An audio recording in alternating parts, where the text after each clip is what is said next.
ဒီကဘာကြီးဟာမာဂျင်နဲ့ပြည့်နေနေတဲ့ကဘာတစ်ခုပါဂျက်ကအနာဂတ်ကိုမြင်နိုင်တဲ့အထူးစွာရှိပြီးသူမြင်သမျှအနာဂတ်အဖြစ်အပျက်တွေကိုဝတ္ထုတွေအဖြစ်ပြောင်းလဲတတ်ပါတယ်ဒါပေမဲ့ဒီနေ့မှာမထင်မှတ်ထားတဲ့ဧည့်သည်တယောက်ပေါ်လာပြီးသူ့ရဲ့ငြိမ်းချမ်းတဲ့ဘဝကိုအစိတ်စိတ်အမောင်မောင်ခွဲခွာပစ်လိုက်ပါတယ်အဲ့ဒီလူကဂျက်ရေးသားထားတဲ့စာအုပ်တစ်အုပ်ကိုလက်ထဲမှာကင်ထားပါတယ်ဂျက်ကသူ့ကိုရိုးရိုးစာဖတ်ပရိသတ်တယောက်ပဲလို့ထင်ပြီးလက်မှတ်ထိုးခိုင်းဖို့လာတာလို့ထင်ခဲ့ပါတယ်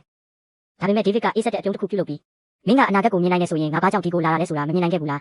လို့မေးခွန်းထုတ်လိုက်ပါတယ်အဲ့ဒီခါဂျက်ဟာချက်ချင်းတတိပြုမိပြီးကိုကာကွယ်တယ်လို့သူကရိုးရိုးစာရေးဆရာတယောက်တာဖြစ်တယ်လို့မြန်မြန်ပြောလိုက်ပါတယ်ဒါပေမဲ့ဒေးဗစ်ကအားလုံးကိုမြင်ပြီးသားဖြစ်ပါတယ်သူကဂျက်ရဲ့တစ်သားမချစ်ကိုချေးပေးဖို့တောင်းဆိုလိုက်ပြီးတစ်ချက်မှမဆိုင်မတွေ့ပဲချက်ချင်းလှုပ်ရှားမှု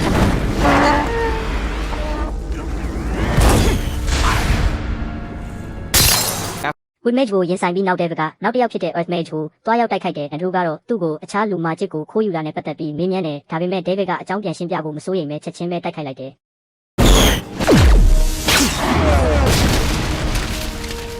စာကြည့်တိုက်ဟာခဏချင်းပဲစစ်မြေပြင်တစ်ခုလိုပြောင်းလဲသွားတယ်အင်အားကြီးမာချစ်လိုင်းတွေကနေရာတစ်လျှောက်ကိုဖြိုခွဲလိုင်းထန်စွာတိုက်ခတ်နေပြီးစာအုပ်တွေထဲကနေတိုက်ခိုက်ရေးလက်နက်တွေကိုပါခေါ်ထုတ်နိုင်တဲ့အထိဖြစ်လာတယ်အဲ့ဒီအချိန်မှာပဲသူတို့နှစ်ယောက်လုံးကစာအုပ်တအုပ်ထဲမှာ rifle တစ်လက်ရှိနေတာကိုသတိထားမိကြတယ်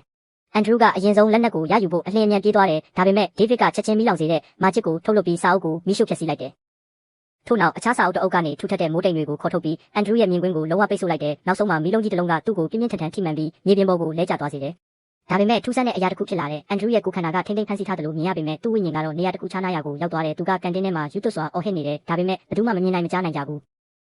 ထို့အချိန်မှာပဲသူ့ရဲ့မာချစ်အင်အားအလုံးပျောက်ဆုံးသွားပြီဆိုတာကိုလည်းသဘောပေါက်လာတယ်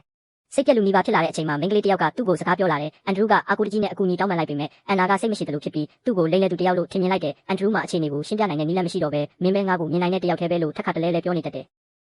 အဲ့ဒီအချိန်မှာပဲအနီးအနားကတန်ရှင်းရေးလုပ်သားတစ်ယောက်ကအန်နာကိုဘာလို့ကိုစကားပြောနေတာလဲလို့မေးလိုက်တယ်အဲ့ဒီခါမှအန်နာကတခုခုမမှန်တော့ဘူးဆိုတာကိုသဘောပေါက်လာပေမဲ့ကြောက်ရွံ့သွားပြီးနောက်ပြန်လဲကပြေးထွက်သွားလိုက်တယ်အဲ့ဒီအချိန်မှာတော့အန်နာဟာကိုယ့်ရဲ့အမှန်တကယ်အထူးသဘောတဘာဝကရေမာချစ်သမားဖြစ်တယ်ဆိုတာကိုမသိသေးပါဘူး